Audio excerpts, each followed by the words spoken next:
Hey everyone, before we get to the show, we wanted to announce a very special event that's happening in Las Vegas, Nevada, October 8th and 9th. It's the Passive Income Pilots Conference. We've been talking about doing this for years, and it's finally actually happening. It's happening this year, 2026. So this October 8th and 9th, as you mentioned, Tait, in Las Vegas. You fly in on the 7th. We're going to have a happy hour meetup, and then there's 2 jam-packed days in a row where you're going to learn about lots of things. How do you save money on taxes, asset protection, what investment strategies are actually working in 2026 for pilots. That's right. That have been tremendously successful. We're going to do alternative investing and real estate investing, and even talk about some things that are outside the box that maybe pilots aren't really thinking about. Tait, what else are we going to be doing at the event? Well, we're going to have a huge panel of experts. It's going to be a big conference. We have 250 tickets for sale, and when you buy a ticket, you actually get to bring a spouse for free. Now, you can't bring your brother or your friend or the FO that you're flying with for free. They have to buy their own ticket, but spouses come for free. Go to passiveincomepilots.com. You click on conferences, and the tickets are on sale right now for $497. Prices do increase in August, so we encourage you to book early. It's at the M Resort and Casino in Las Vegas, Nevada. Yeah, and what's really fun is that it's on a Thursday and a Friday. So if you want to turn it into a Vegas weekend, bring your spouse. Maybe your spouse doesn't want to go to every single event. That's okay. Right. But they can pop in for the ones they want to see, and then you guys can turn it into an awesome weekend. Totally optional on that. But we look forward to seeing you at our very first ever PIP Live event in Las Vegas. See you there. Hey everyone, welcome back to Passive Income Pilots. Tait, Duryea, Ryan Gibson here on another week of, well, aviation this week. How you doing, Ryan? I'm good. Welcome to our longest episode we've ever recorded. But you know what? That's right. Tait and I didn't get bored at all. No. So if you're a pilot thinking about flying, getting into aviation, you're an airline pilot, you want to know how many pilots we need by 2034. If you want to know the airline that has the best contract, if you want to know if we're beating inflation from the 1950s on these new pay scales or not. That's right. If you want to know who has the best retirement plan, the best profit sharing, who's hiring the most, how to get hired, tips for interview prep. Who's retiring the most? I mean, if you're in any career in aviation, this is a must listen episode. And I even recommend, if you can, get on YouTube. We have a YouTube channel called Passive Income Pilots, and follow along with the slides. Now, if you're on your commute or something, the first like half an hour of the episode, you can just listen. But then I would kind of save the rest for watching the screen. Definitely. I mean, we went through almost 200 slides. 200 slides, yeah. And a lot of the slides, he's like clicking, and I'm like, wait. I want to look at that slide. I know. Yeah. So I mean, if your kid is thinking about flying, if you're thinking about flying, if you're already in flying, this is going to be, yeah. If you're in the military and you're thinking about the airlines, you're not sure whether it's, do I want to go to Southwest, United, or FedEx? This is going to be a key episode for you to listen to and really understand the differences between wide body versus narrow body, fleet types, long haul versus short haul, contracts, retirements, all that sort of stuff. So, and the one thing I loved, the takeaway I had was, the airlines, the economy sneezes, the airline catches a cold. And he shows that on a chart over history, right? And it's almost 1-for-1 correlated, right? GDP goes down, airline passenger employments go down, and all these things, right? And I think it made something stick out to me, which is this concept of anti-fragility, right? So we are not anti-fragile in the airlines, meaning that when the economy gets bad and you're a pilot, guess what? Your career is going to get bad, right? Right. Said another way, it's not a recession-resistant business. Correct. So if you're listening to this if this is the first episode you've ever listened to about us, we're not on here giving investment advice. We bring on really well accomplished investment professionals, tax professionals, things like that, to talk about how you can actually diversify away from your airline career, right, and make a portfolio and a whole life financial picture that helps you through these like down periods where it gets really scary, right? That is anti-fragile. Anti-fragile. Yeah. That's right. So with that, let's get into the data and bring on our guest. Who is our guest today? Our guest today is Captain Kit Darby, Mr. Kit Darby. He is the president of kitdarby.com, aviation consulting. He has a long history of aviation, but I'm going to let him talk about it because it's fascinating hearing it from his mouth. So without further ado, let's dive into aviation this week and let's get to the show. Welcome to Passive Income Pilots, where pilots upgrade their money. This is the definitive source for personal finance and investment tactics for aviators. We interview world-renowned experts and share these lessons with the flying community. So if you're ready for practical knowledge and insights, let's roll. Mr. Kit Darby, thank you for joining us. My pleasure. Kit, I've been a fan and known who you are for a long time. I think when I started my search for airlines back in like 2002 or 2003, you were at a lot of, had a lot of conferences and really did a lot of speaking engagements around pilot hiring. But can you just give our listeners a little bit of background of who you are? Well, I'm a retired United pilot. Started out as an Army guy. Had I known how hard it was to be an airline pilot after being in the Army, I might have tried something else. Actually, I was Air Force ROTC in a 6-year program with a 4-year deferment during Vietnam, and that didn't work out too good. So I got drafted, ended up in Army aviation. I did get some great advice from my mother. Was working at Fort Bragg as a GS-12, basically an accountant, and her boss had wings on, and he called me in when I was in basic training in E1 and said, "So you want to be an airline pilot, huh?" And I said, "Yes, sir." And he said, "Well, they're going to give you this piece of paper. The piece of paper says fixed wing, rotary wing, or either. If you check anything other than fixed wing only, you're going to be in a helicopter so fast it'll make your head spin." And back then, helicopter time might have actually been a negative. So today, a little different. But so I checked fixed wing, and they laughed, and went off to OCS, sitting there waiting to go to flight school. And they kept saying, "You're not going. Fixed wing is reserved for those coming back from Vietnam and generals' sons and that kind of stuff."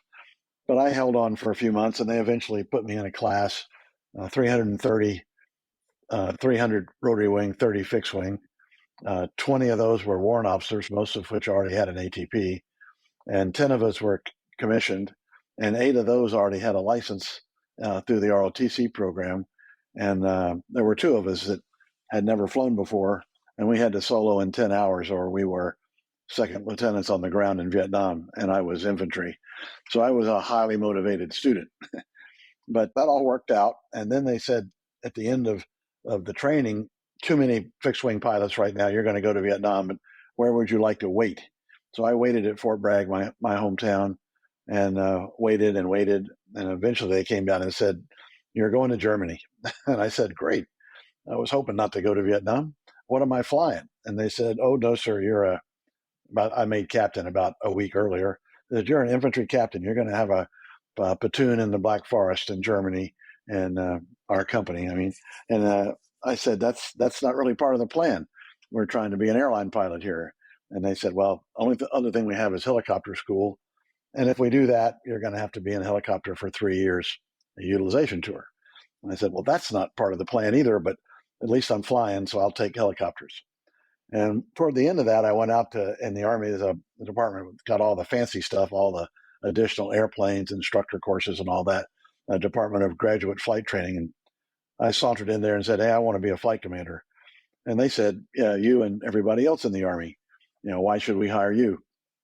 Well, it turns out I had become an instructor at Bragg. During the fuel shortage, the only ones getting any flight time were the instructors. So I volunteered for that. Turned out I really liked it. Machine always sort of did the same thing, but interfacing with the pilots was quite challenging. So they said, "How much flight time you got?" And at the time I had about 2,200 hours, and I was about 3.5 years in here. And that was a lot of flight time for a military pilot. And they said, "How much instructor time you got?" And I had about 1,000 hours instructor time. And they said, "You might be a flight commander." So they made a request for 2,000 hours or more, and I was like the only guy that had it. So I went right out of my helicopter qualification back into airplanes, and they put me in a King Air, Queen Air flight. Neither airplane I've ever flown. I have these other airplanes I've flown. I instruct in those. I said, "That's okay. We're the school. 2 aircraft transitions, 2 aircraft IP courses, and I'm the flight commander of the King Air, Queen Air flight, U8, U21. So I hung around there for a while, went over to the T41, T42 flight, ended up at the IP flight. And I'd pretty much done everything the Army had to offer me. And by that time, I had about 4,400 hours, which was a ton of time for a military pilot in what turned out to be 7 or 8 years. Yeah. And So it came time to make a decision. So I had to either go off to, I had weaseled my way into a test pilot slot, and or I could get out. And I decided to get out. I was acting fixed wing branch chief at Flight Standards, and the new King Airs were arriving, the B-100s, and I was supposed to go off and fly those, or I could get out, which was a scary proposition years ago because you didn't have any kind of transition. And I decided to get out. Went to work for Flight International here in Atlanta. I first went to see them. They said, "No way, you're going to get hired. We're not going to hire you." 2 days later, some instructor got hired, and they didn't have an instructor, so I got the job. And shortly after that, I went to work for Braniff, which was at the time pretty easy to do if you had an engineer ticket. And after working for Braniff for 2 or 3 years, they went out of business. So I went to my family had a business in Myrtle Beach, Coastal Magazine, and I was going to wait. Major airline had never failed. I was going to go back to Braniff. I was very happy there. Living in Miami, flying DC-8s as a co-pilot to South America, I was happy as a pig. So, but they did the rudest thing ever. They went out of business. So I jumped back in the job market, and I got hired by Capital. And Capital, I had not applied to Capital, so that was a real surprise. The chief pilot called me. He had a list of Braniff pilots, and I was one of them. And he said, "DC-8 co-pilot?" "Yes, sir. Class starts on Monday." That was the entire interview. And I lived in Myrtle Beach. The job was in New York. You can't get there from here. I said, I can't do it. I can't make it on call from Myrtle Beach, and I can't live in New York. He said, "Oh, no, that's not how it works. We'll call you when we need you, and you get here when you can." And I said, "Bullshit. I don't think that's quite the way it works. I've been an airline pilot for a while." And he said, "No, call your buddies." And he called me the next week, said, "You didn't show up." I said, "I told you I wasn't going to show up." He said, "You call your buddies?" I said, "I did. And you're right. You can actually live where you live and get there when you can. So I'll be there on Monday." What kind of flying were they doing that you could just show up when you wanted? Well, they would roll crews. So they would use local, co-pilots in the area vicinity coming off of trips for other trips, whatever, until you got there. I mean, it was absurd, but that's what they did. But it did allow you to live anywhere, and it allowed me to take the job. And I recommended a friend of mine who was not a DC-8 co-pilot. He was had flown, didn't upgrade, and he said he wouldn't take my recommendation because he wasn't a qualified co-pilot. He was there on Monday, and instructors going over. You guys know all about this mode control panel, how to fly DC-8s, and my friend raised his hand and they said, "Okay, we'll take care of you at lunch." And he became a DC-8 co-pilot right along with the rest of us, never having touched a DC-8. So anyway, it was interesting. But eventually, I made captain in 9 months. 35 years old, DC-8 captain, flying all over the world, making co-pilot pay. And of course, they did the second rudest thing. They also went out of business. So now I'm back in the job market. And at that point, I started doing resumes locally, and electronic typewriters were coming out. And I got an electronic typewriter. I think I ended up with 15 of them. And we started doing resumes for all the Capital folks. And about that time, I bought into FAPA, Future Airline Pilots at the time. And we started a resume service there, added salary surveys, magazines. They grew from 350,000 to 3.5 million or whatever. I got forced out there. I had a percentage deal. Percentage got too good, and I was forced out. So I started my own. That was Air Inc., and that ran until 9/11. And shortly after 9/11, business went to nothing, and I ended up transitioning over to Air Inc. Was able to offload my previous company to various other companies, and it was a really tough time. So, but we reestablished it. Now just a small group. I have a few retired captains that are interviewers, a resume lady. So we do application reviews, resumes, interview preparation, and I counsel a lot of pilots that have problems. So if there are accident, incident, violation, training failure, people with more serious issues. Of course, after COVID 22, 23, if you could spell airline pilot, you could probably be one pretty quick. So they didn't need me too much then, but we're doing that. my main business along the way, I did a salary survey back in 1985 when we started. And I still do that today, but I don't publish it publicly. And that's really my main business these days. So pilots injured, killed, delayed, divorced, whatever, I can put a number on their career, pay, benefits, and retirement. What's it worth? And been doing that for quite a while now, and that's my main business. It's what pays the bills these days. And that's, you'll see a lot of my stuff if you look at me on LinkedIn or Facebook. I put most of that information up there for free. Yeah, we're going to get into that. But I just wanted to pause for a second and say, if you're a flight instructor or looking into getting into flying and you think that it's hard, listening to Kit's story, I think relative is the key word here. Yeah. I mean, a couple of airlines going out of business, being in the military, flying thousands of hours. We've got it pretty darn good. If you're a flight instructor, I mean, yeah, maybe you get stuck teaching students for an extra couple of years, but yeah, I would agree with you. I mean, to put it in perspective, most of the major airlines that ever hired in a single year was 5,000 pilots prior to COVID. They did that 3 times, Right. So then coming out of COVID in the last half of 2021, they hired 5,000. And then they hired 13,000 and 12,000. So in a 2.5 year period, we hired 30,000 pilots. And it was unreasonably easy to get the job. We have a minister in our neighborhood who hadn't flown for 20 years. And he went back to work for a regional and he's working for Southwest 9 months later. So, I mean, incredible opportunities. That's not normal. I mean, it's wonderful for the pilots who are involved in it, but it's just not normal. This year, in perspective, we're going to have 8,000, maybe a few more. That's going to be the 3rd best year in history. It would have been the best year except for the COVID exception.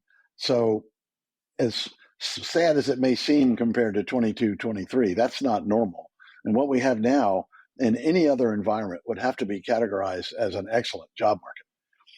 And we're starting to see rotary transition programs come back. Minimums will probably stay the same, but the average qualifications will come down. Last time around, we dropped vision 4-year degrees. We started counting helicopter time. There were advertisements in major newspapers. We're headed back there right now. I don't know if we'll go quite as good as COVID, but we have a really good market. So things you tried last year, the low point was the summer of last year. It was really sort of things were backed up, that people that were hiring, a lot of uncertainty. Things were at the low point. It started picking up last fall. It stayed picked up all the way through today. You have a pool of pilots and you hire a fair number out of it on a regular basis. You begin to eat into that supply. And everybody will say, oh, there's 10 or 12,000 pilots on file. Yeah, it's the same 10 or 12,000 pilots in all those companies. So if you eat up 8,000 of them, and all of those pretty much come from the regionals, our military is about 20% now. So stay tuned. I mean, the things you tried last year didn't work, might work this year, and certainly might work early next year. So keep after it. My 2 favorite words in the job search are patience and persistence. Great advice. And a lot of times when I talk to people, I get them revved up about the market, and then nothing happens for 3 months and they're all depressed and don't do anything. Well, what's going to work best is this steady, even pressure. Another approach on it is, you want to have good paperwork. We do resume. I was the first one to do app reviews. So we had a resume business, and people would send us their airline apps to use to write their resume, which we would do. But we would also look at it and go, oh my God, you didn't turn this in, did you? I mean, the misspellings, didn't answer the question, gave way too much information. It was just a mess. So that was like 10 or 12 years ago. I started doing app reviews. Now you can get them anywhere at twice the price, but a lot of people do app reviews, and we get a feel for what's going on pretty fast. We see who's getting interviews, and I kept a database of that for 15 years. Probably got 15,000 people that were either interviewed or hired. I was going to ask you really quick. I always had the philosophy, this is like maybe 20 years ago, that you should be prepared to write like a $20,000 check to get hired, right? That's interview prep, travel, conferences, a new suit, a good haircut, flying around. What would you put on that number? Like somebody who's thinking about best positioning themselves for a multi-million-dollar career now, right? And timing matters, right? We'll see the new careers. I mean, the hourly rates in the new FedEx contract in 2030 will exceed $500 an hour, be $512 an hour. So if you work a regular month, an 80-hour month, you're getting 40,000 a month. So, whatever the check amount is, how long does it take to pay it back at 40,000 a month? Just not very long. Right. It pays it off pretty quick. Exactly. But again, you have to be able Pretty to good ROI. afford it today. Yeah. And we should acknowledge that pilots are basically frugal, and then they should be. So get what you need, but don't spend any more than you have to do it. Do it in an orderly manner. You wouldn't want to get your type rating first. That's the most expensive item. You get your type rating last, Right. and do the other stuff Right. along the way. But eventually, you get yourself as qualified as you can until you get the job you want. I bought a type rating, so. Yeah. So I want to bring everybody up to speed. So it's kitdarby.com, obviously consulting, app review, and can you clarify, do you do interview prep as well? We do. Yeah, I got a couple of retired captains that are doing interview prep, and a couple of them are 100%. They really do a good job. And I think the interview prep is so important. I got a really funny story. A buddy of mine was interviewing at my airline, I don't know, 15 years ago. And they're going around the room and saying, hey, can you tell us about a time that you learned something in aviation or that you made a mistake? Maybe you didn't violate an FAR, but you made a mistake and you learned from. And they're going around the room, and this guy, let's call him Dave, goes, yeah, well, this one time, and Captain and I are flying, and we were a little delayed, and we're like up against our FAR time, and so anyway, we push back, we go, and gosh, about an hour into the flight, we both just fell asleep, and the whole room was like, oh. Okay, so what did you learn from that? And he's like, well, maybe we just should have, drank more coffee. I mean, it's like, and he's joking. He's like, well, that's the last time we saw Dave. Yeah. So really important to go and get some interview prep and make sure you don't shoot yourself in the foot. Yeah. Yeah, well, we can't change your life. I mean, your life is your life, but we can change the way you present your life. Right. What you choose to do and so forth. My favorite story along those lines is a helicopter pilot, flying down the road in Afghanistan. IED blows up. He gets permission, swoops down, picks up the wounded, carries him to the hospital. Man, what a fantastic story. But at the end of it, he's down there with a plastic bag picking up body parts, and the HR lady's throwing up in the corner. So we said, boy, that's a great story, but let's leave off the plastic bag and the body part and tell the story. Right. It's a great story without it. So, like I said, we can't change your life. We can change the way you present your life. And the other big point on interviewing, I always love to ask, I said, how'd that first ILS go? And they think back and go, that first ILS, that was pretty ugly. And I said, how's it look now? Oh, it looks really good now. What's the difference? Practice. Why would you go into, like you said, the average career value for 30 years is $17 million before the FedEx contract. So why would you go into that kind of interview without just a little bit of practice? I mean, you might be okay and you might not. I like to equate it to putting somebody upside down the first time as an interview and see how you do. Half of them will roll it back out and fly away, get the job, and the other half will pull it into the ground and kill themselves. So I don't want to do it without practice. I want a little bit of practice here, even if you think you don't need it, because quite honestly, we're not very good at evaluating ourselves. Might add, the airline's not very good at evaluating you either, but it's their dance. So I always felt too that, like, because I did interview prep for a firm for a couple of years. And one thing that I took away from that was you really only need about, I mean, Kit, you're the expert on this, obviously. You've been doing this for decades, but I always kind of felt like you only really need 5 stories. Oh, yeah. And those 5 stories. Same number I use. Yeah. Yeah, 5 stories. And those 5 stories can really apply to any question you get. So it's overwhelming when you look at the gouge and it says, here's the 55 questions they can ask you. And you think you got to have 55 stories for every question. And then you realize, like, that story about your emergency applies to teamwork. It applies to handling an emergency. It applies to the stress question. It applies to lots of things, right? I agree. And it's like, you just really need to get those 5 stories that are your stories. And then, like you said, kind of brush them up a little bit to execute them in a way that tells it in a way that doesn't make HR go puke in the back. I mean, it's, Well, it's so true. I love the hamburger story too. So when you're telling that story, uh, like telling a good joke, how do I do that? Well, you have the details of that story. So I always say, do you want a hamburger? Well, no, I'm trying to lose weight. I mean, you're trying to sell yourself to this person who doesn't want a hamburger.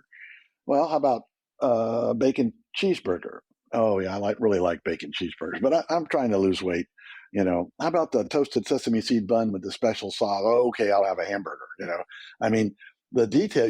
The only person that has the details of that story in that interview is you, and you can choose which ones you tell them. If there were some negative aspects of them, you could leave it out and still have a great I'm going to buy the hamburger story. So that's really important to realize that they get all that they just got to spill their guts, and there were some areas that they didn't want to talk about. Don't talk about them. They're not going to know except what you tell them, except for what's in the record. So the first step is to check the record. If you have a record, training record, driving record, whatever record it is, check the record. That has to be covered in your story. After that, the details you give are up to you. And we should be able to shape that. Delta does a 1 to 6 scoring system. They don't hire a lot of 1, 2s, and 3s. They hire mostly 3, 4, 5s, and 6s, the higher numbers. And with a little coaching, you can probably get another number or two out of that story. So, fighter guys are famous. They just stop thinking about the passengers and dispatch, and they're not talking to anybody. They're a one-man show. So they tell a story, good story, but it's a 3. If they remember to act like an airline pilot, then they pick up those extra points. It's not that hard to do, but a little practice would be recommended. Well, Kit, I want to switch gears a little bit because we have a lot of pilots who are listeners who are already employed by the airlines. And obviously, hiring trends are going to matter to them because that pushes them up in seniority. Unless you're super senior, it doesn't matter quite as much. I think retirement trends also matter, and then also contract trends. But before we do, I have a question for you. You have flown the DC-8, the 727, the 737, the DC-9. You've also got training experience on the 7576, the 71, the Mad Dog. What was your favorite airplane to fly? I would have to say the 717. Oh, interesting. Well, yeah, smallest one, highly automated, 35 years old now. I might share that with you. I flew the 71. That was my first upgrade, and that is a fun airplane to fly. I mean, a lot of airplanes, you can buy airplanes today that won't do a single engine ILS and go around on the autopilot. I mean, you can buy brand new airplanes today that won't do that. And that airplane did it 35 years ago. So it's sort of like the difference between an Apple and a PC. They both sort of do the same thing, but the 717 was very elegant in the things that it did, even though it's about to retire. So, I mean, I realized I thought the prettiest one was the 757, and the one that took me around the world was the 767. The most concerning and the most difficult to teach on and to fly was the MD-88. I mean, I understand the mad part and the dog part. I mean, it's I mean, most of these airplanes, when you're at altitude, you're limited by pressurization on, your service ceiling. And a Mad Dog, you're out of wing and motor. I mean, this thing is a pig. So that's my impression. So, and I was teaching on that after it's a safe airplane. After flying the 717. Climbs like a safe and comes down like a safe. Yeah. I mean, I was teaching on it, and I've never seen an airplane that required so much technique just to fly it safe. I mean, I wasn't trying to fly it really good. I was just trying not to go off the runway. I mean, it's lousy brakes, can't apply reverse because it blocks the rudder. I mean, what a nightmare. I mean, the only thing that flew worse, I mean, it had the DC-8 flew like a door. I mean, I know guys that love the DC-8, but I'd have to ask them, have you ever flown anything else? I mean, this thing's got like a truck with the power steering off. But the 88 was absolutely the worst. I mean, and I taught on it a lot because I could see that I was teaching the ATP CTP course, and I could see we were only doing Boeing and McDonnell Douglas. The Airbuses were too busy. We never got those simulators. And I could see that a lot of training was going to be done in MD-88 as the fleet went down and the simulators remained. So I volunteered for that, and I had to shake my head after doing that. I had to do a brain transplant to go back to, it's hard to put the word glass with baby glass, but it's, all it means is you've got a glass attitude indicator, that's about it. Right. Let's get into the trends. Yeah. And if you're listening to this on Apple, I think we actually are adding video to Apple Podcasts. So if you want to check it out, Kit's got some slides that he's going to share. And if for any reason your podcast isn't showing the video, check it out on YouTube. You can come over to our YouTube channel, Passive Income Pilots, and you'll see the video there. Okay, let me go to share my screen, and there we go. Is that looking better? Yep. Okay. It is. Perfect. Hey, where'd my logo come from on that thing? Some guy with a screen capture on the internet, probably. All right. So anyway, so this is my last. I never really finished my story. So I did Braniff. I did Capital. I got hired by United. Republic for like 2 weeks, and I decided to leave Republic and go to United. I worked till age 60, retired off to 67, went to work for Boeing for 5 years on a 737 instructor and then a 717 instructor, which got me to Delta. Delta hired 4 Boeing instructors when they got the 717s to help train the instructors and write the manuals, and I did that. And a few years in, I switched over to the ATP CTP course. So, like I said, my favorite airplane, one of the first airplanes with 6 glass screens, fabulously automated, especially for its age.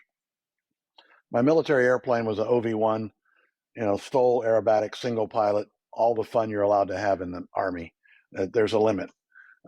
So it was really a great plane. I got about 2,500 hours in it, almost all of it as an instructor. So retired captain, 24,000, 7,000 in sims, 6,000 military. So total of 37,000 if you're counting. So ATP instructor at Delta, I retired from that, and then I went to work for Sanders Aviation in Jasper, Alabama, because I missed it. So I'm still teaching. So I certified the Delta program with the FAA ground school in sim, and I certified the ground school for Sanders Aviation. So I've been doing ATP, CTP for 13 years now, ever since it started. So you may remember these old publications. We published 5,000 pages a year. Today we're talking about hiring trends, how to make people a good candidate. I'm not going to do the electronic resumes and applications, although those are available online in another location if you want to try it. So app reviews, up-to-date information. We're a big advocate for informed decisions. Make the best decision you can and live with it. It's a seniority system. Once you get on that one-way escalator, you're not getting off unless you get sick or die. Understand the recruiting environment. So this is what happened at 9/11. I'm sorry, at COVID. When COVID hit, I sat down and said, what's going to happen without any information? So I drew this day one of COVID. And we were 2 or 3 months in right here. Red was actual. Okay. And then I made what I thought might happen. And then I upgraded it 10 times. It went lower than I thought, but it came back pretty close to my middle estimate of what was going to happen. And can you explain what the percentage means? Is that hiring? That's passengers. Trends? That's passenger counts. Okay. RPMs. So 95% reduction in passenger counts. RPM reduction right there. So, and then the CARES Acts 1, 2, and 3 came in, and the vaccine mandate, and the vaccines 1, 2, 3, and the booster. And by the time we got done with that and the CARES Act was ending, they could see the end in sight. They were right about here, and you can't furlough somebody for 3 months and save any money. So they pretty much kept everybody. I might add that the CARES Act prohibited anybody from being furloughed. So there were no no extended furloughs at COVID. There were a few people here and there that were furloughed for a few weeks. And then the government said, we'll give you all this money, but you can't furlough anybody. And they all came back. And it wasn't just a little bit of money. It was $243 billion put into just our industry, trillions of dollars over the whole U.S. industry. So really 2 recoveries, one domestic, one international. You really couldn't go anywhere international unless you were prepared to quarantine for 2 weeks. So that didn't work too good. Passenger cargo, same thing. Cargo recovered very quickly. Passengers, not so much. There's a long-term trend that was happening in 2019, and we're back above it now. We've exceeded our previous expectations. what's happening now. So this is like looking at the tariffs and the fuel prices in particular. So this year in April, it really only went negative 1 month based on fuel. I mean, it's available seat kilometers because my source is, not U.S. and it's not miles, but kilometers. But only went negative one short time, and it's remained positive since. So, and of course, the price of fuel is really the problem. And the price of fuel for cars is not anything like what it is for airplanes. There's a difference between making the fuel, and that difference between making a car gas gallon and a jet fuel gallon is called the crack spread. What it costs to crack what you want from that gallon of crude oil, and the price for jet fuel was running $100 a barrel, not the 60 or 70, and the price after the Strait of Hormuz close was $200 an hour. So we're not really talking about $60 a barrel. We're talking about $100 to start with, and we're talking about $200 after the strait closed, and it's trended back down a little bit. So this is the crack spread in red. And obviously that's a 55-gallon barrel, yeah, right? Yeah. So essentially at $200 a barrel for jet fuel, that would be $3.63 a gallon. Yeah, I'll show you that in just a second. So you can see there it is, $2.41. There's car gas. I mean, jet fuel prices, $2.41 to, that was in March, which was sort of the peak of it. Right. So right. Fuel prices around the world, slightly different in different regions. The ones that are in the worst shape are the island nations, England, the islands in the Pacific. I mean, there's no other source. You have to buy it and import it, or you don't have it. So this is what happens to the profit margin when you apply the additional fuel cost to the regions of the world. Not too bad in North America because we are actually fuel positive. We make more raw material than we use. So the ones that are really bad, Pacific and Africa and Middle East, are paying a huge price and turning their business negative. And my comment here is this can't go on for long. I mean, can go on for a little while, but it can't go on for long. I mean, something's got to give. So, no problem. We'll hedge our fuel, right? So the U.S. Airlines, Delta, American, United, Southwest, Alaska, JetBlue, they hedge fuel for years, and it turns out it's sort of like insurance. So you buy fuel at a given price, and later on, if it's more, you save money. If it's less, it costs you money. So they analyzed that over a pretty good period of time and figured out that the insurance they were buying cost more than the damage that was done by not having a fuel hedge. Right. So they all got rid of it, all of them. And then, of course, we have this current situation, which is the absolute best time to have a fuel hedge would be to be buying $200 gas at $100. But didn't happen, so we don't have it. The next question is what do the reserves look like?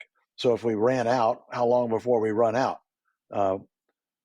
This is a jet fuel imported. So who imports the most? Again, the island nations, Europe and so forth, they import the most. And what kind of reserve do they have? So here's the reserve, anywhere from 1.6 to 4 months. That's it. That's the whole reserve. After that, you're buying gas on the open market and you have no reserve. So very serious position to be in, and nobody's over 4 months. Can I ask a clarifying question on the hedging? Because I was generally aware that U.S. Airlines had stopped hedging just because it didn't make financial sense. It's interesting to see some of the European carriers, EasyJet at 84%, Wizz Air at 83%, Ryanair at 80%, Lufthansa at 77%. Does that mean that 77% of Lufthansa's fuel needs for 2026 were purchased through hedging programs, or yes, basically is protected? Yeah, there's another aspect. I say protected. It's only protected if it goes up. You pay more if it goes down. If it goes down, then it hurts you. So are those European airlines in a better position having made those hedges than U.S. Airlines in 2026? In the short term, yes. Right. But the other aspect of that is it stabilizes your business. One of the whole problems with fuel going up and down is you can't predict a profit or a loss. So if you have a straight line fuel, which hedging gives you, you can plan your business to a profit. If the fuel goes down, you make a fortune. If the fuel goes up, you lose money on hedging. But here, at least you know your costs and you plan your ticket price and your business to a profit. And that's key. I mean, profits, we fly more routes, hire more pilots, and profits are key. Very interesting. Thanks. And if you're not following along on the slide deck, Delta, American, United, Southwest, none of the American carriers have any hedge for 2026. None, zero. So to give you an idea of how much the jet fuel is of our supply, imports and production, it's a very small part, jet fuel demand, and we do export a tiny amount.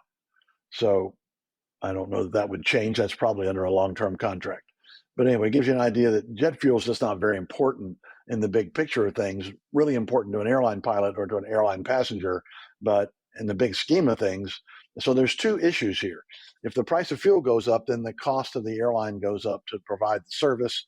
If the price goes up in a supply and demand, I like to think of the airline as a commodity. And a lot of people say, oh, well, I don't know. Well, think of an airline seat, and we're bolted into an airplane, and we fly that seat. So that's the commodity. It's like a loaf of bread or a dozen eggs or whatever. So if that's our commodity, then how does a commodity respond to more or less supply? The price goes up. How does it respond to increased cost? The price goes up. So those things cause the cost to go up. That's one thing, and that's really significant from a pilot's point of view. But it's even more significant if you look at this chart and realize that most of the gas doesn't go to flying. Most of it goes to trucks and cars and all that. If their price went up, the whole economy would be able to afford less and would do less. And that could have a bigger effect on the market than the incremental increase in jet fuel. What percentage breakdown is jet fuel again? Well, it's on this. I don't see the percentage, but it looks like it's less than 10%. It's less than probably 7%. You see, I mean, it's the red off to the right there out of the 100% on the left, and on the right side, 7 or 8% would be my guess. So we don't have a total number anywhere. We could do the math. Oh, okay. We got production. We got 5 and 2.5. So we got 7.5, and the jet demand is 634. So definitely less than 10%. So so it's small. Makes sense. Yeah. Yep. So I don't know if anybody else looks at it, but I look at the OAG, because the OAG is the airlines give the OAG, the official airline guide, their schedule plan in the future, and they know what it is. So the dotted line is what the forecast was. The solid line, blue line is total traffic, yellow line domestic, orange line international, and the airlines in the middle of this fuel crisis did not cut their flights. I mean, they've gutsy move from my point of view. I would at least expect it to level off, but no, it just keeps right on climbing, and that has continued. It's amazing, that they would do that. And do you think that's because of the ability for the top half of the economy to pay? Yeah, flying is not a something that people that are less fortunate do much of. So another aspect is that during COVID, a lot of people didn't ride corporate, but they could afford it, but they chose not to do it, or they didn't have money in the beginning, so they learned how to fly the airlines. And then all of a sudden, they didn't want to get in an aluminum tube with 300 of their closest friends, and they went off to fly corporate. In the same token, there was pent-up demand after COVID to fly the airlines. So there's a lot of drivers behind the scenes here. I have another theory too, and I have unable to prove it. But in hard times, you tell people, times are hard. You have the same job, you make the same money, but you fly a discount airline because it's hard times, not because you have any less resources. And in good times, the reverse. You're making the same money, but it's good times. People are making money, companies are profitable, the economic forecasts are strong. So you ride first class or you ride a premium airline. It has nothing to do with your ability to afford the service. It's only the mental attitude that things are either hard or easy. So again, I hope to prove that someday, but it's certainly, if you look at the history of the traffic in those two segments, premium flying and low cost flying, they do seem to respond to a down market with more traffic for the low cost airlines and the reverse for a good economy. It's kind of hard to look at that data too, because I mean, I remember like Spirit Airlines was the king of the lower cost of the seats, right? But then all the legacies kind of responded with the cabin configuration and attracting the lower, having the lower paying passengers have more of an option in the back, right? So, Well, the government squashed it, and you have to wonder who's driving the boat. I mean, the the the thought, the reason given was that it would be a reduction for the merger that they wanted, several mergers that they wanted, would have been a reduction in competition. Well, how is the reduction in competition looking now when they're out of business? Yeah. I can tell you how it looks. The prices pretty much everywhere they were, the prices went up 20%. That's how competition looks. So very short-sighted not to grant those mergers and allow that company to survive and compete rather than die and have the prices bounce up 20%. That's just crazy. And counter to the argument that they used to deny the merger. It doesn't make any sense. yeah. And what mergers have been denied in the last 20 years? I mean, hardly any. I don't think, other than that one. I mean, Well, there have been there. I don't know if it was denied. I mean, there was a United U.S. Air for a while that was pretty oh, much well, I mean, denied by the yeah. pilots. So moving on. This is not a current chart, just to show that retirements are also a big part. So it's usually about 50% growth and 50% retirement. It's a little heavy on the retirement right now. We have a good, strong retirement, and the growth. I'd still have to call the growth, which is strong, iffy because of the dramatic uncertainty. A couple of wars, tariffs, fuel prices. I mean, it's very uncertain right now what's going to happen. And most of the outcomes of those things I mentioned are not positive for the airlines. So put it cumulative, lots of retirements. That part we can count on. Here's a forecast I made years ago. The blue are the major airlines, the orange, the regional, the gray, the corporate, and the small amount at the top are early and medical. So we lose about 0.5% a year to medical, and a few people win the lottery or whatever and stop flying. So put it together, there was a need for 80,000 pilots, and that's actually looking a little low right now. So moving on, pilots didn't really care too much about the traffic other than the way it affects their job. So I converted it to pilot jobs, ratio pilots to RPMs or to airplanes or flight hours. And this was day one. I sat down, well, probably day two, because I did have some stimulus effect in here. So Of COVID. yeah, so we were going to start hiring somewhere in going into 23.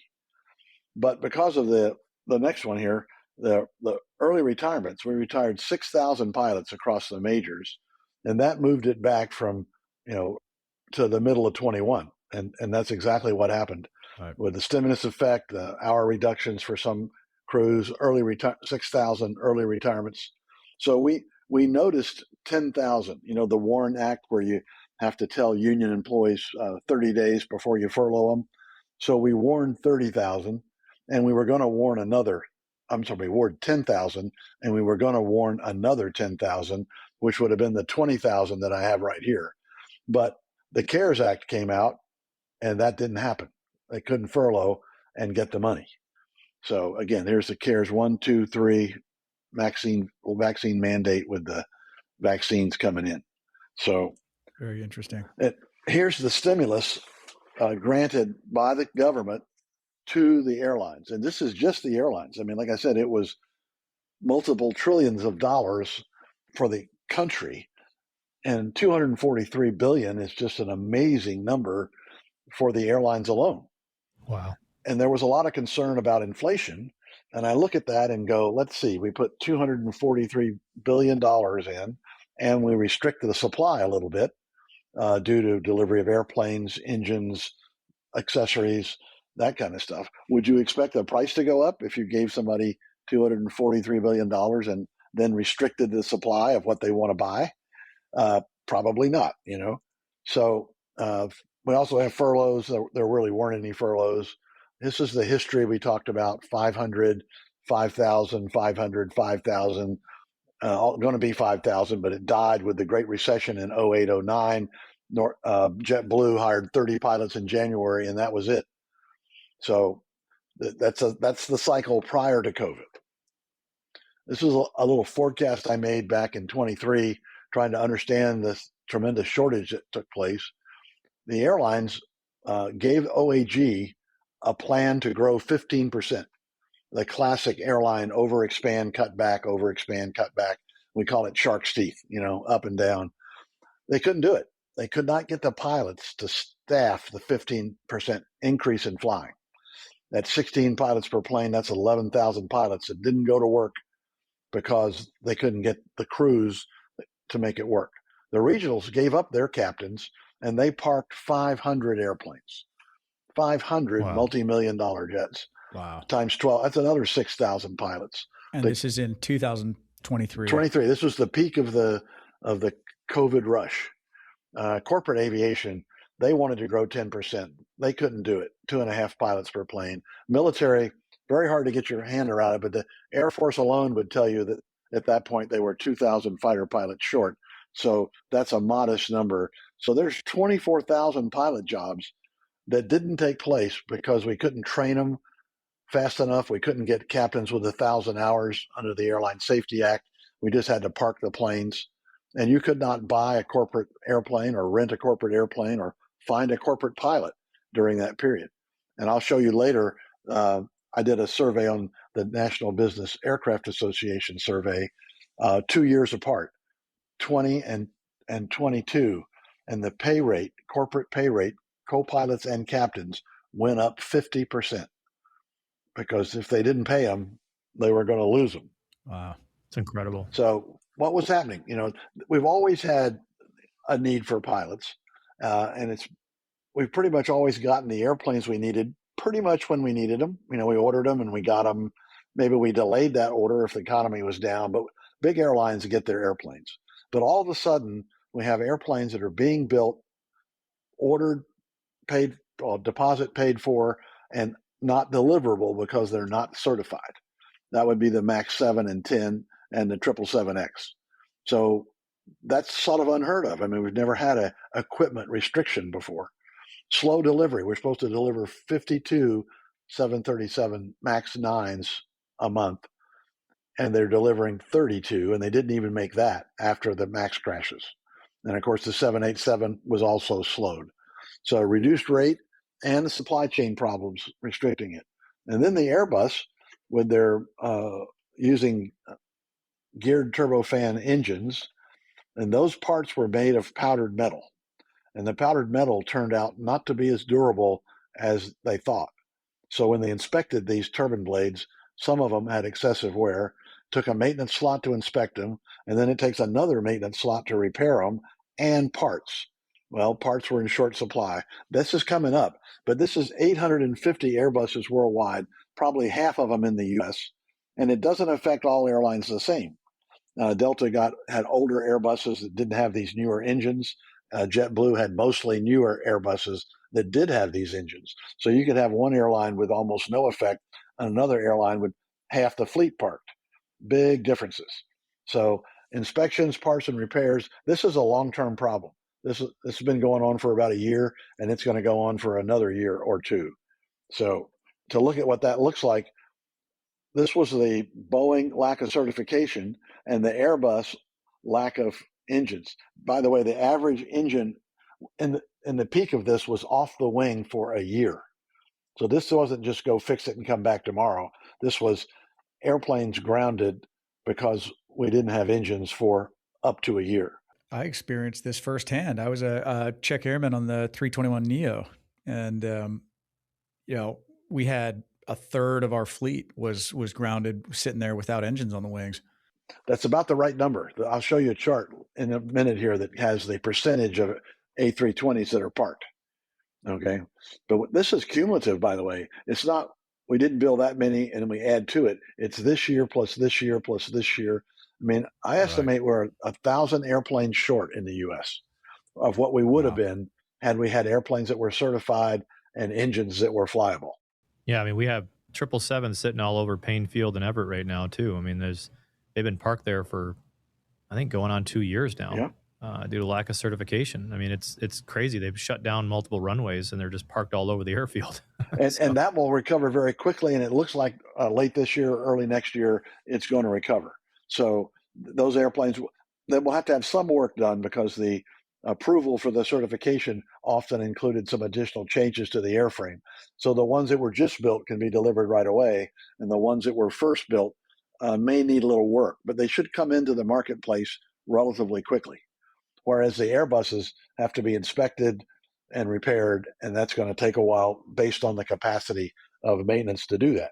So, Kit, I mean, your bottom line here is like you're basically saying that there's a lot of airplanes that never entered service that should have entered service, which would have created even more demand for pilots on top of the demand that we already have.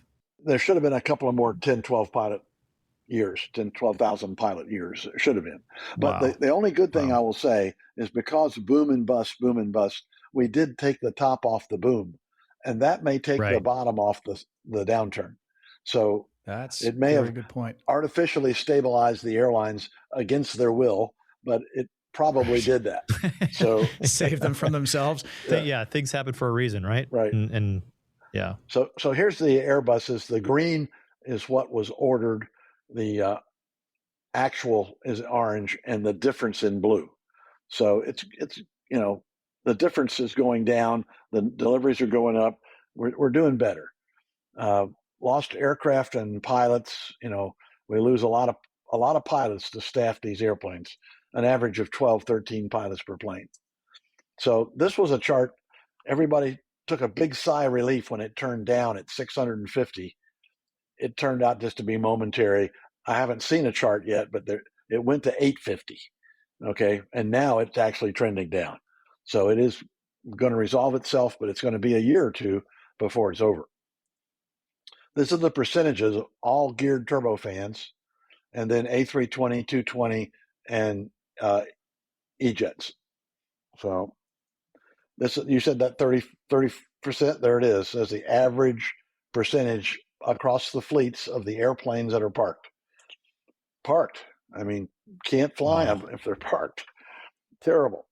And those engines are incredibly efficient. Oh, and, they're massive leaps in technology, but this was a bit of a faux pas, the metallurgy in them. It's a mega faux pas. So then another thing, so if you can't get your new airplane, so United 2 years ago, that may have been 3 now, was supposed to get 100 airplanes from Boeing, 100 airplanes, and they got 0. Now they made up for it. They found 50 used Airbuses somewhere, and that kept them going. But they were denied 100 airplanes in a single year. So what can you do? You can fly the airplanes you have more, up the utilization. You can not retire. Look, every year we retire a bunch of airplanes, and all of a sudden we don't because we need them. Right. I mean, the 717 may be an older, less efficient airplane, but a paid-for airplane when you got somebody that wants to go somewhere is a wonderful thing. So we keep using them, And when I first got to Delta, they were going to retire the DC-9s when I first got there, and 10 years later, they had just finished actually retiring the airplanes. So effect on pilot hiring, 2 or 3 years to resolve the engine problems, 1,000 planes short. A reminder that the airplanes we get are typically half for growth, half for retirement pilots. So only half the number times 12, 6,000 pilots. Less demand at the majors slows everybody. That was that lull in the summer of last year. So less hiring at the top, less hiring at the regionals, fewer CFIs moving up to the regionals. Everything comes to a stop. And we felt it big time, but still that year, last year was 4,000 pilots, Yeah, not too bad. A respectable number, but nothing like the 12 or 13 we'd enjoyed before. Okay. So, made a number of forecasts in the past. Economy's recovering, return profitable. Profits are key. Profits are going to get more planes, go more places, uncertainty over tariffs and fuel, major hiring returned. Cargo is sort of a special situation. So FedEx lost the contract to UPS. UPS was hiring, FedEx was not. FedEx is back hiring now. So I predicted it would be a relatively short downturn for them, and they're recovering. Domestic recovered first. those airlines, low-cost airlines with a simple fleet, the Allegiant, Frontier, even Southwest benefited from having just one fleet. So if they did cut back, they don't have to crane on the way back up with 6 different types like Delta, United, American. Right. So that's a good thing. Furloughs we already talked about. There really weren't any. There's the WARN Act warning 10,000, and another 10,000 were to come, saved by the CARES Act. Forecast, I was saying 7,500 early this year, looking more like 8,000 now. Third best year in history. We no need to talk about the age 65. I do think it'll go to 67 at some point. I know a lot of young pilots are sad about that. A reminder that you lose the first 2 years, you gain 2 more years at 40,000 a month. So in the long term, it'll be okay. In the short term, it's not okay. So out of date chart. But my point is, we're looking for airlines that have a fleet plan. And United has the most ambitious fleet plan out there. It's so ambitious, some people say they can't do it. But far better to have a fleet plan you can't quite do than not to have as strong a fleet plan. So fleet plans are very important. Another point is that FedEx and UPS, they use a lot of converted airplanes. So their future is not totally predicted by the orders and options. It's somewhat predicted by the availability of conversion airplanes into freighters. But orders and options, this, I'll say an old chart. Don't use these numbers, but the concept is what I want to get. So equipment growth, lots of airplanes coming around the world, a smaller percentage in the U.S., but we are the biggest market. So a small percentage growth in the U.S. still yields a large number of pilots' demand. And can we just state those numbers? If you go back a slide, I think it's sure. Total estimated U.S. demand is 92,740 pilots. Right. That's growth and retirement. And right. By 2034. Yeah. By 2034. And the next 8 world years. Demand 280,000. That is wild. That is wild. 92,740. How many airline pilots are in service right now? I mean, about 110, 115,000. So it's got to double. So by 2034, we basically need to replace everybody. I need to add to everybody. We won't replace them. Add to it. Yeah, we'll replace a portion of it. I'll show a chart later that shows that trend from the current.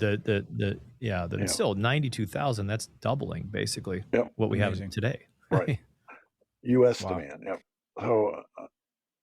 So lots of deliveries. Smaller percent. Other regions are growing faster percentage wise. But ours is a smaller percentage of a very big market. So the question is, this is historical. If it did this, can it do this? My answer, my eyes say yes, it's achievable. Same thing here. So we have Great Recession, 9/11, Great Recession. This was a future forecast. We didn't know what it was going to be, but we knew the shark's teeth was going to come every 7 to 10 years. You don't want to buy your captain's house here. You want to buy it here. Okay. So don't, the boat, the plane, the luxury car, this is going to be up and down. How much up and down? These are the RPMs, revenue passenger miles. 9/11, Great Recession, COVID, it's coming. This is one of my favorite charts, an older chart, way out of date, but this is the relationship between GDP and passenger traffic. I mean, it's a one to one. I mean, like I said, this is a commodity. Think of it as a commodity. You want to know how things are going to affect our industry? What would it do to the price of bread? We are a commodity. Yeah, the economy sneezes, the airline catches the cold. Yeah, and I'll show you one here in just a minute. So this is the recessions. The length of recessions is from 1855, or if you want to look at it from 1945. But recessions are actually much shorter and much less frequent than they used to be. The airlines are doing a much better job of managing their businesses to a profit. Not everybody, but most of them are doing a much better job. So this is the one you were just talking about. So what happens to the airlines? The economy catches a cold and the airlines catch the flu. So we swing higher and we go lower. It just happens this was a great recession. Happens every time. So plan ahead, We do a forecast. We take these equipment numbers times the projected airplanes, pilots per plane. Big differences in pilots per plane. Fractionals about 5, and the big airlines 13.6, and that's actually climbing. The one with the highest would probably be United.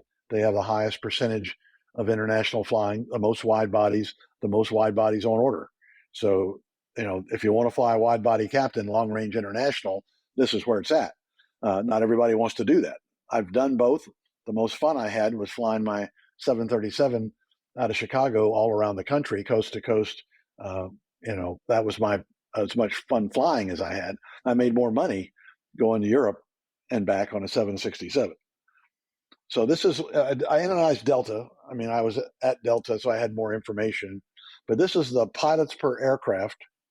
And they used the 350 on all longer flights. The A330 is actually the longest range airplane, but it also mixes in some shorter flights.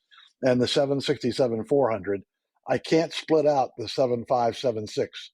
I don't have the data, but you can see that the narrow bodies are running 14, 13.5, and the wide bodies 24.5. Big difference. Pilots per plane. Yeah. So the joke is when the bulge on the 747 was for the captain's wallet. Okay. So it's got, wide bodies play 30, 40% more. And it also ups your retirement contribution 30 or 40% more.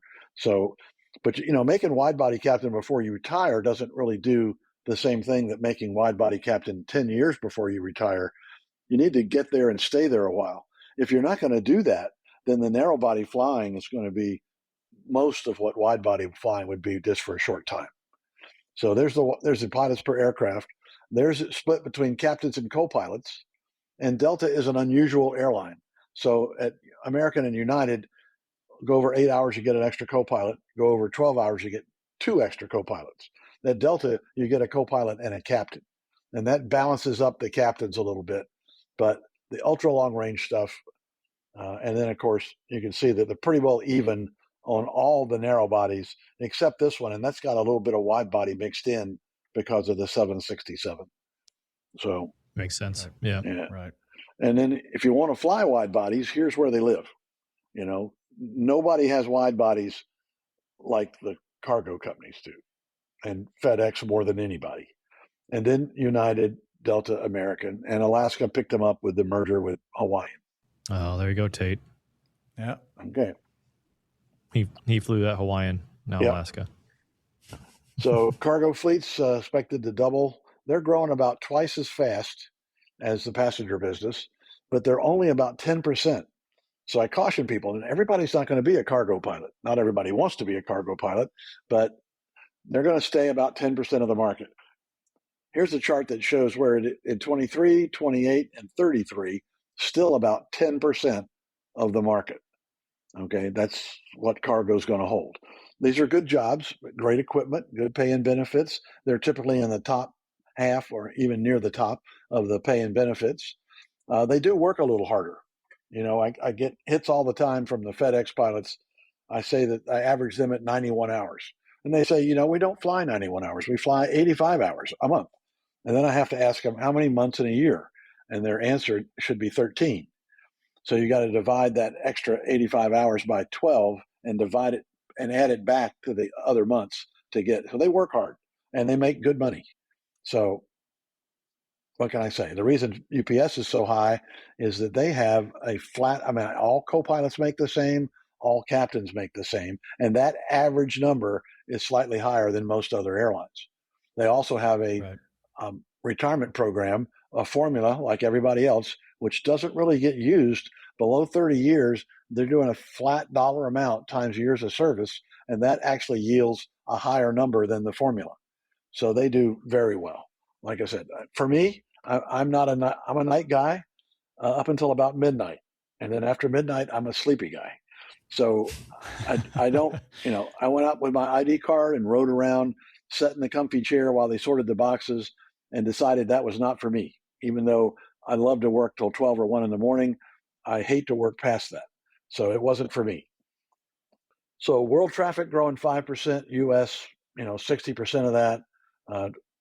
RPMs, freight stuff going twice that rate.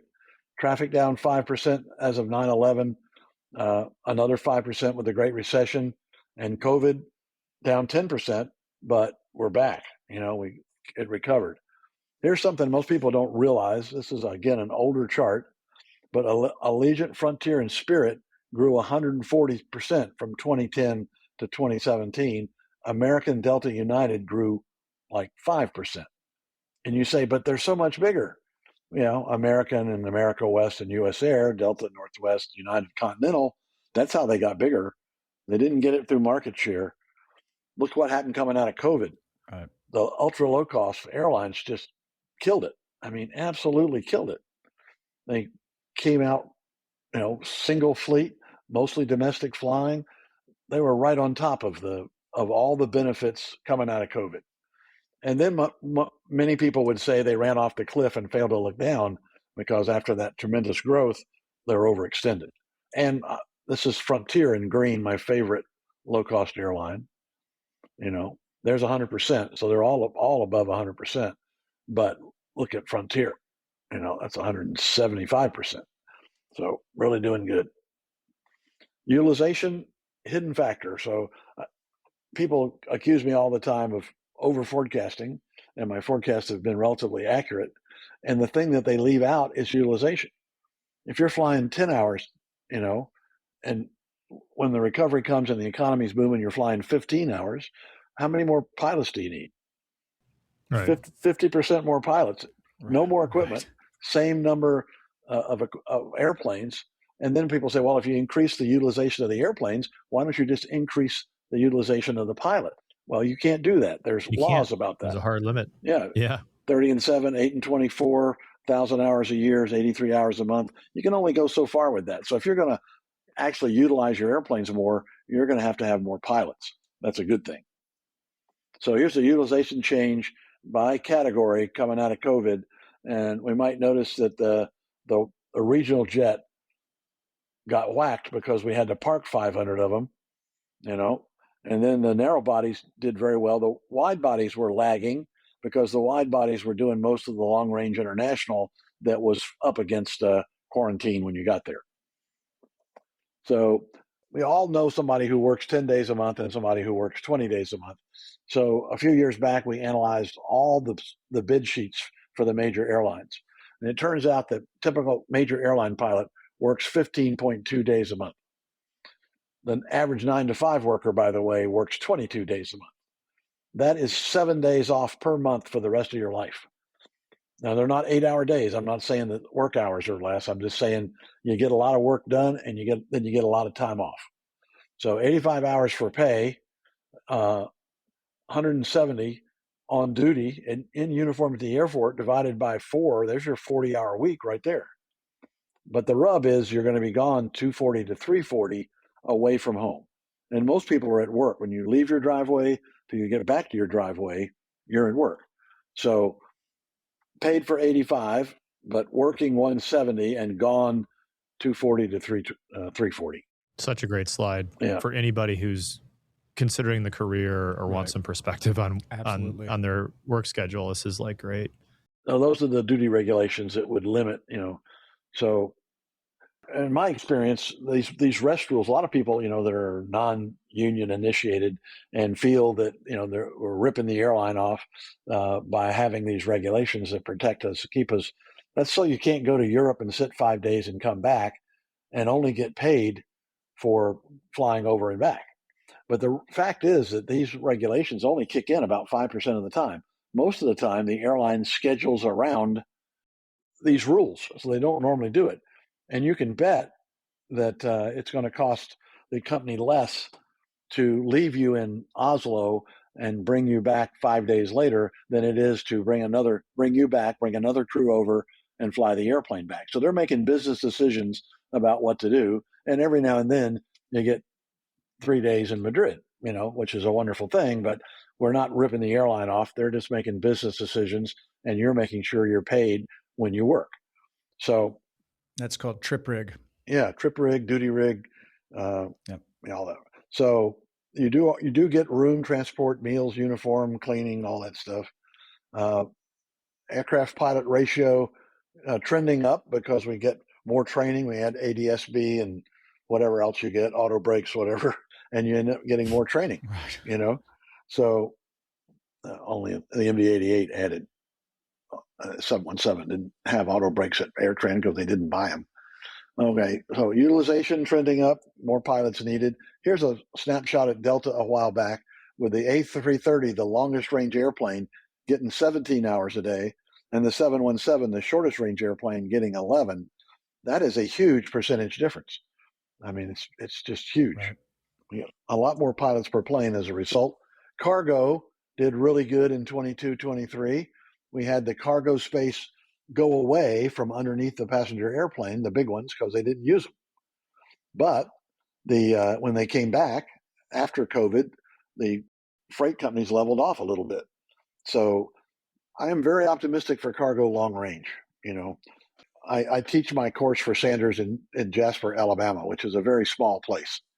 But they've got a purple box and a brown box on every corner, And that's not true around the world. You go to Europe, Asia, there's not a purple box and a brown box on every corner. But my forecast is there's going to be, because these freight companies have done a tremendous job of consolidating the local freight forwarding process.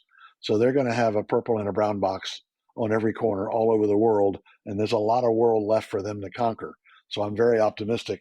The only problem we have to worry about there is single pilot or no pilot operations. So, right. Pilot retirements, very strong. American with the best. One thing though, let's say that be sure to look at percentages. It's not numbers, it's percentages. If you have 10 pilots and you hire 10 pilots, everybody's a captain. If you have 17,000 pilots and hire 10 pilots, you might get a weekend off. It's percentages, not numbers. So we have some airlines with some very large numbers and large percentages. That's a good thing. So this is a Continental United, up here in the 600 to 700 range. And there's United, cumulative 10,000 to 2035, starting in 2014.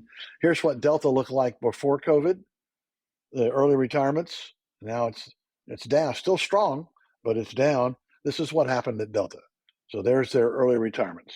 That's like 1, Wow. 2, 3, Wow. 4 times, 4 Jeez. years worth of retirements in 1 year. And American and United look the same. So this is what Delta was before COVID, and this is what Delta is now. Still very strong, and really pretty strong all the way out to 2050. So looking good. Retirements we talked about before. This is really my favorite chart on this area. So you've got your current pilots, and they retire, and then the business grows, so that really the total need for pilots is a combination of retirements and growth. Now we're very strong on retirements right now, normally 50-50, but heavy on retirements right now. Productivity, like we said, 1,000 divided by 12, 83 hours a month. Most pilots are there. Hard hours, these are hard hour limit, don't include credit time for minimum day training, duty time, vacation, sick leave, or trip duty, any of that stuff. So you can actually get paid for a lot more. Population, the point here is that since it's a commodity, people buy our commodity, and we've trained these people to take an airplane to go somewhere. I mean, for vacation or business, they don't get in a Winnebago and go to the beach. They get on an airplane and go to Aruba or Asia or Europe. And their demand for our commodity is going to remain strong. We've trained them. As long as they have the money to afford it, they're going to use air travel. Okay. So I'm being attacked by my dog. Hold on. Hey, Papa. Yeah. I got a new golden retriever puppy. So nice. He's heading out. Okay, so this is another one of my old charts, but I put it up there because in a commodity, what happens in commodity sales when the price goes down? You sell more of it. What happens in a commodity when you get more choices? So now instead of a loaf of bread, we've got rye, raisin, wheat. Think about it. Price goes down, choices go up. It's a great place to be for a commodity. Look at what happened since 2010 and the Great Recession. Airfares, in blue, right here. Look at everything else. Have decreased. Gas, electricity, rent, mortgage, food. And that's not inflation adjusted. So No. in real dollars, airfares have come down. Oh yeah. And the beauty of it is that it's a commodity. So when the price goes down, you sell more of it. Here's another way to look at it. Most recently, 19 to 23, airfares up 0.7, gasoline up 34.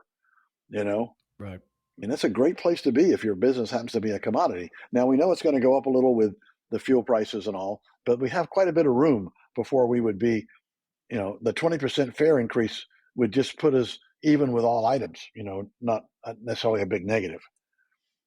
This is, again, the same thing. Real transportation costs go down. Places you can go goes up. That's a place to be for a commodity. Okay, so final thing, recession. They come and go. We're supposed to have had one. We had a little short one after COVID, but it's going to happen. So, and it's going to affect the commodity when it does. Labor, we're always under pressure. The company's job is to save money, and the union's job is to cost them more money for your services. If they're not fighting about it, somebody's not doing their job. So they're going to be fighting about it. I say, learn the issues, tell your union rep what you want, go play golf, because you're one vote out of 17,000. It's not going to make that big a difference. Right. The good news is it gradually creeps up over time, and we're beating inflation now. And it levels off in hard times. If it's really hard times, it goes down a little bit. But long term, we are beating inflation. So, and I'll show you that chart later. So terrorism, ever present, but no overreaction like last time. Mergers, most of them have happened, certainly with the Alaska, Hawaiian pretty much cleans up the big ones that are available. Fuel prices, well, they're headed up. Flow agreements, there was a time when American hired 60% of their pilots from the flow. That didn't last very long, but I think not so much for the pilots might be watching today, but for their children, most of it's going to be a flow agreement to a major airline. New entrants, very hard to start an airline. Used to be $5 million and an ex-airline manager, you're ready to go. Now you better have $150 million and a whole team that knows what to do. Starting airlines is really hard to do. We watched the DOT. Half of the airlines that register to start an airline, half of them never start. And of the half that do start, 5% make it 5 years. So every now and then, somebody merges into Southwest, Morris merges into Southwest. Very rare. Most cases, they don't make it. Pandemic could return or linger. Tariffs, immigration, who knows? Single pilot cockpit, slow transition. I would on immigration. I would ask people to read the. There's a report out by that looks at 30 years of immigration and what it means to the economy, and it sort of goes against the current immigration is bad. We have a shrinking population right now. We need about a 3% annual growth to sustain our country at its current level. And we're not going to be able to do that with a shrinking internal population and without immigration. So we need to study that before we say we don't like it. We need to look at the effects of it. So this is a chart. This is IATA, and they have a current chart. I haven't updated it. I apologize. But if you'll go to IATA.com, you can get all the risk factors and how they rate them. Everybody knows we had the worst recession ever as a result of policies of the last administration. And yet there were inflation rates that were double or almost triple that in the past. So that's just wrong. The amazing part is that it went back down so quick. That's the amazing part. We get $243 billion in the airlines and restrict supply, and we get inflation. Surprise, surprise. The real surprise is it goes back down to normal within a year or two. I mean, it's crazy. Right. There's fuel prices. So we talked about fuel prices. High fuel prices are bad. Low fuel prices are good. But if you're going to run a business, what you really need are constant fuel prices. Constant fuel prices, you can manage your business to a profit. They go down, you make a lot of money. They go up, you're going to lose money. But this up and down stuff, unstable, that is the worst thing for airline fuel prices. Here's the fuel cost, up and down, up, back down below. 230. I mean, it's manageable. If it stays there, this is 2025. 2026 does not look like that. It's at, what was it, 4 something. So we're back up in here. Scary stuff. We talked about that one and that one and that one. Yeah, I'm done. So we'll have to cut that off. Yeah, I pulled those out. This was fascinating, Kit. Thank you. Well, here's one that you might want to add. So this is a share of the pie, right? So in good times, the employees tend to get their share of the pie, and in bad times, they may level off or have to give some back. And from 07 until now, we're gradually getting a larger piece of the pie, which is a good thing. And I know you think I'm done, but I'm not. So let me let's go. This is great. Let me get some more stuff here. I got to get to 151. I'm going to skip the regionals and go straight to the majors. Well, there's a fleet total from 1959 till 2025, major airlines. So this is what we call the lost decade, right? From the Great Recession, this is the lost decade. There's Delta Airlines merged with Northeast, Western, and Northwest long term. Right. Cargo ton went way up in 21, 22, 23. This is an interesting one. This is the legacy carriers. This is Southwest, and these are the low cost and ultra low cost. So they've been doing well market share wise continuously. Spirit went up from 2010 to 2023, 577%. Wow. Well, these guys are still, well, this one's merged, and these guys are still working, and this one's merged. But the big guys, not so much. So here's the career value stuff we mentioned earlier. 30-year career, 12 to 23. The Southwest new contract was the top until FedEx had a new contract, and now it's the top. So 30-year average, 17 million. Excellent pay and benefit, retirement 16 to 18, and benefits 15. We now have 19 coming at FedEx, and Southwest is at 20. So we have these cash balance plans. A cash balance plan was designed to take I don't know if that's what they designed it for, but it was used to take the tax and payment requirement to, when you exceed the 401k limit, they have to pay you the money and you have to pay tax on it, so it no longer grows tax-free as part of your retirement. Well, United, American, and Delta put that within the 18%, but Southwest added it above the 18%. So Southwest is now at a 20% retirement. So the things I'm going to show you have an 11-year captain. And everybody says, oh, I know somebody made it sooner than that. Well, I do too.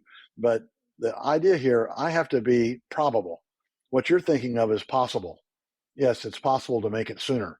But 51% of the pilots have to bid captain for me to use it in my analysis as an expert witness. So 8 to 10 years would be more normal. Went down a little bit during COVID rush. Now it's back close to 8 to 10. I use 11 to be conservative. No future raises. In other words, what I'm going to show you, these career values don't include next year's raise or the rest of raises in the contract or any new contract. This is at today's rates. No extra flying at 100%, no premium flying at 150 to 200%. A 5% return on the 401k. So I work with people all the time that are injured or whatever. I get to see their 401k. When I retired, my 401k had a 11.76 return. My wife's also a retired United captain. She had about 8.5. I'm working on a guy now for American over the last 8 or 10 years. His average is 13.2. So 5% is very conservative as to what you would earn.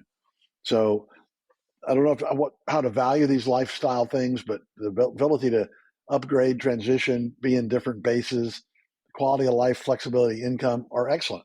I mean, the only person that can not work, like an airline pilot can not work when he wants to not work, are the people that own the business. But a pilot has a mechanism to add a trip, drop a trip, swap a trip. Yep. You can't do that in other professions. The only person that can do it's the guy that owns the company, and he's probably working 80 hours a week anyway. So it's all been restored. The history was Delta got the pay raise back, and then United got the pay raise and the work rule, and American threw their contract out and got the same pay raise and work rules. And Delta is a little behind on the work rules, but they haven't had a contract yet, and you bet they'll get every bit of it back when they do. So 100% unionized. A lot of people are not so sure about unions, but the only answer to a large company is a large union, and that's what produces the values we're going to see here. So hiring requirements, hours you fly, this is the maximum, the guarantee, and the average, and it's normally about in the middle. And I already talked about FedEx and UPS because they actually work a little harder than the rest of us, and they make a little more as a result. When you talk to a pilot about what they make, this is what they're going to tell you. This is the W-2. They don't know much about this part, the retirement benefits, A funds, which are defined benefit, B funds, defined contribution. They don't talk much about that. And there's another third above what they have on their W-2 that they don't know that much about. And they're probably going to be embarrassed to tell you what their W-2 was.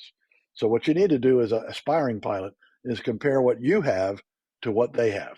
So what did you make last year? How many days do you work a month? Blah, blah, blah. Compare that to what you have. Don't worry about what they used to have. They don't really understand it anyway.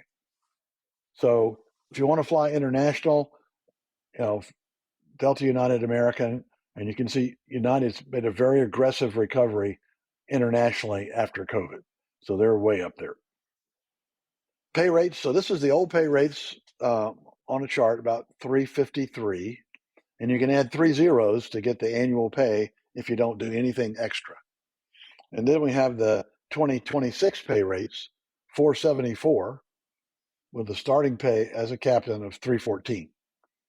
Add the 3 zeros. So United hired some captains off the street, very unusual, but that's what we're looking at. So here's the first officer rates, 323 at 12 years.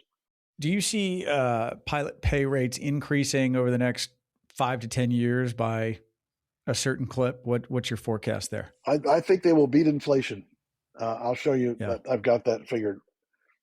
First, we'll do the retirement. So before this all started, this was 16%. I thought that was very generous. Okay. The Southwest TA, 16%.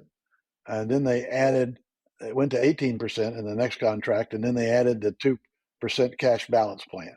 So these guys, American, United, 18, Delta, 18, they've added it as well. And Southwest, 18 plus 2.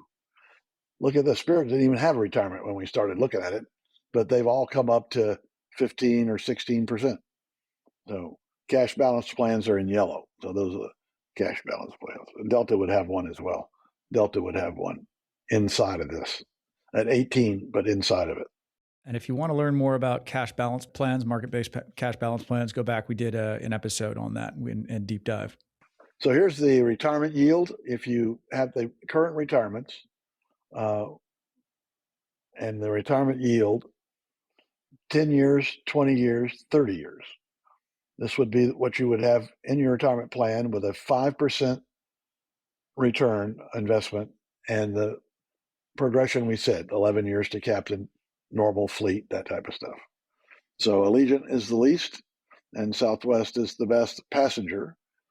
Atlas is the least, and FedEx, well, UPS is the best initially because they have that same pay for all co-pilots. And then by the time you get to 30 years, they're tied. Right. 4.9 million. This is the new grid calculating the pay. FedEx with the TA, which was passed. Southwest was the highest career value at 35 years. And now FedEx is the highest career value by a wide margin. Interesting. Yeah. So FedEx is leading the pack now. It is.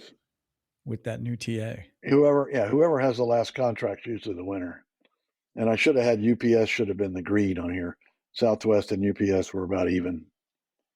So they pay about the same. And here's FedEx, head and shoulders above everybody else. Average almost 18 million for all the majors, and FedEx TA was approved. Average it's at 18. So here's the history of the pay raises from 2010 to 2028. And you asked me about what's happening in the future. Well, here's the projected average percent increase in the future: 2, 3.4, 3, and 3. Right. The average inflation rate is 2.3 or 4. There it is, 2.47. So on average, this will beat the inflation on average. Right. No, that was the question. Highest pay rate at the end of the contract, FedEx, $5.12 an hour. 512. Very nice.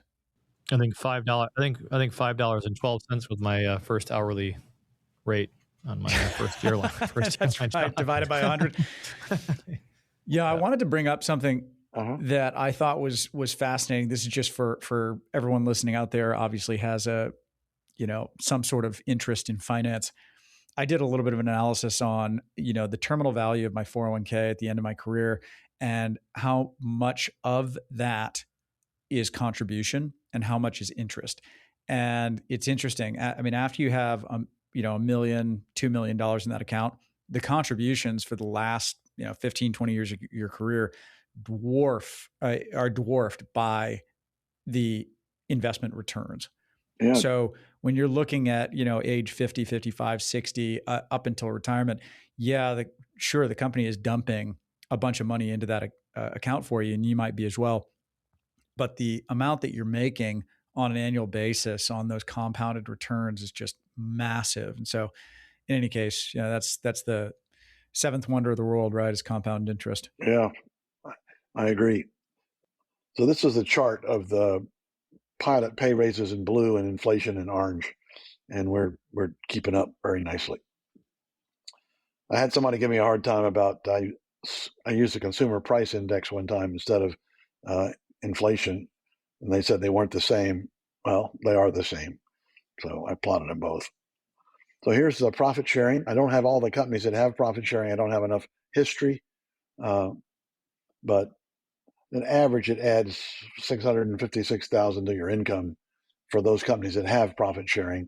Delta has the best formula, 21.5 paid back in 2015. But I might add that American and United matched the Delta formula in their last contracts. Now, Delta has been a little more profitable. So if they're more profitable, the same formula will still yield more profits.